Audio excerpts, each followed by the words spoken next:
Louis was born in 1214 near Paris, the son of King Louis VIII and Queen Blanche of Castile. From his earliest days, his mother instilled in him a deep devotion to God and the Catholic faith.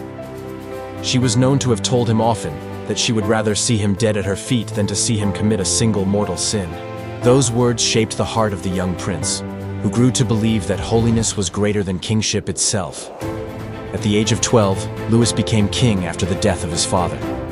His mother served as regent until he came of age, guiding him with wisdom and prayer. When Louis took full power, he ruled with a unique vision. He saw kingship not as privilege, but as a sacred duty entrusted to him by God. Louis was a man of prayer. He attended Mass daily, surrounded himself with confessors and theologians, and made the spiritual welfare of his kingdom his highest priority. His reign was marked by justice and charity.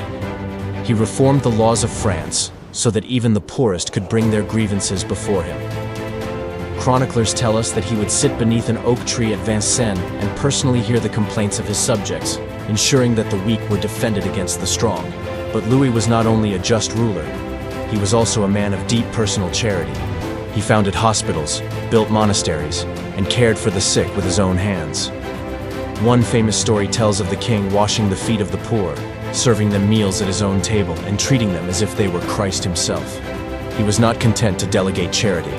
He lived it. Louis also had a profound devotion to the sacred relics of Christ.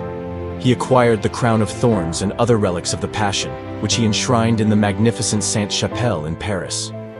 To this day, its stained glass windows remain one of the most beautiful expressions of medieval Catholic faith. Yet his reign was not without struggle. Twice he led crusades to the Holy Land, seeking to defend Christian pilgrims and territories. His first campaign ended in disaster, with Louis himself taken prisoner in Egypt. He bore captivity with patience, paying his own ransom, and returning to France humbled, but not broken.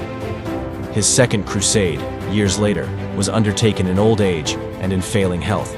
He died in 1270 in Tunisia, his body weakened by disease, but his soul fixed on God.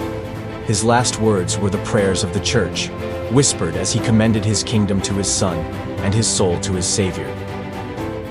Louis IX was canonized in 1297 by Pope Boniface VIII, one of the few monarchs ever to be declared a saint of the Catholic Church. His feast day is celebrated on August 25th. He remains a model of Christian leadership, showing that power can be joined with humility, that justice can be bound with mercy, and that true kingship is service.